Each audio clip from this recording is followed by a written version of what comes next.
வணக்கம்.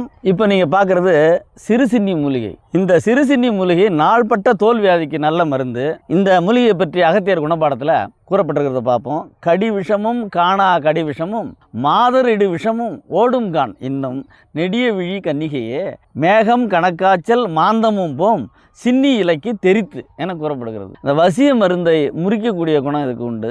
இன்னதென்னு தெரியாத விஷக்கடி என்னுடைய விஷத்தையும் முறிக்கக்கூடியது. எந்த பூச்சி எந்த ஜந்து தீண்டுனது அப்படின்னு தெரியாது. அதனால தோல் பிரச்சனை, அரிப்பு, தடிப்பு, நமைச்சல் இருக்கும். இப்படிப்பட்டவங்க இந்த சிறுசின்னி இலையை அரைச்சி ஒரு கொட்டைப்பாக்கு அளவுக்கு எடுத்து தினமும் காலையில் அதை விழுங்கிட்டு பால் குடிக்கலாம் அல்லது சுடு தண்ணி குடிக்கலாம். இப்படி 3 நாள் குடித்தாலே போதும். ரத்தத்தில் உள்ள கிருமிகள்லாம் ஒழியும், அந்த தோல் பிரச்சனையும் நீங்கும். இன்னும் பல ஆண்டுகள் தோல் வியாதியில் பாதிக்கப்பட்டிருப்பவங்க கூட இது போல சாப்பிட்டு வந்தோம்னா நல்ல நிவாரணம் கிடைக்கும். இடுமருந்து வச்சுட்டாங்க அப்படின்னு பாதிக்கப்பட்டவங்க அல்லது சந்தேகத்தில் இருக்கிறவங்க இதே போல சாப்பிட்டாலும் அந்த இடுமருந்தினுடைய நஞ்சு முறியும். அதனால ஏற்படக்கூடிய தீமைகளும் நீங்கும்.